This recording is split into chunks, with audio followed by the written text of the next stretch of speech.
بسم الله الرحمن الرحيم. تبارك الذي بيده الملك تبارك الذي بيده الملك تبارك الذي بيده الملك وهو على كل شيء قدير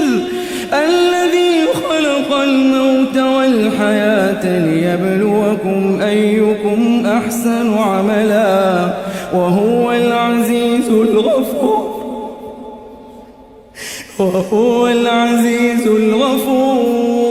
وهو العزيز الغفور الذي خلق 7 سماوات طباقا ما ترى في خلق الرحمن من تفاوت فارجع البصر هل ترى من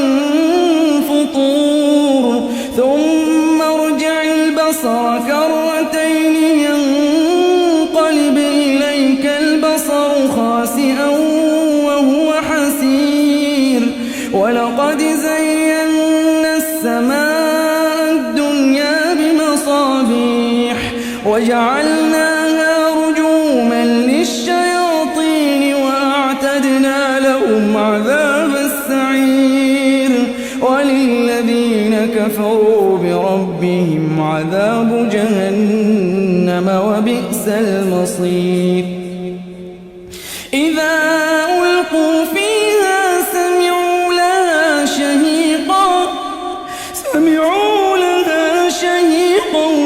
وهي تفور تكاد تميز من الغيظ كلما ألقي فيها فوج سألهم خزنتها ألم يأتكم نذير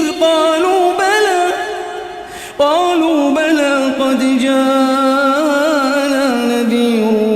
فكذبنا وقلنا ما نزل الله من شيء إن أنتم إلا في ضلال كبير وقالوا لو كنا نسمع أو نعقل ما كنا في أصحاب السعير فاعترفوا بذنبهم فسحقا لأصحاب السعير إن الذين يخشون ربهم بالغيب لهم مغفرة وأجر كبير وأسروا قولكم أو اجهروا به إنه عليم بذات الصدور ألا يعلم من خلق وهو اللطيف الخبير هو الذي جعل لكم الأرض ذلولا فامشوا في مناكبها وكلوا من رزقه وإليه النشور أأمنتم من في السماء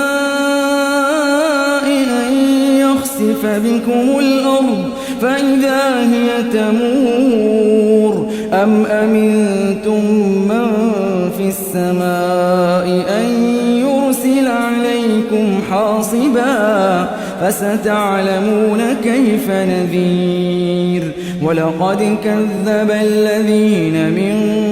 قبلهم فكيف كان نكير أولم يروا إلى الطير فوقهم صافات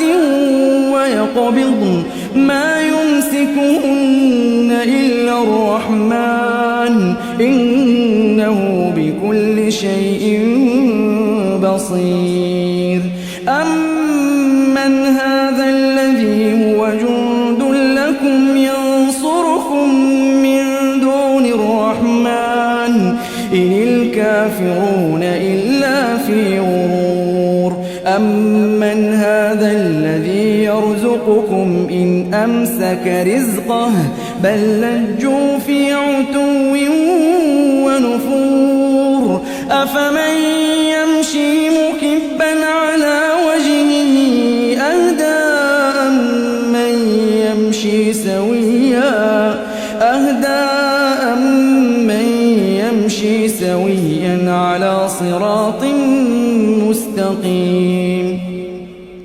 قل هو الذي أنشأكم وجعل لكم السمع والأبصار والأفئدة قليلا ما تشكرون قل هو الذي ذراكم في الأرض وإليه تحشرون ويقولون متى هذا الوعد إن كنتم صادقين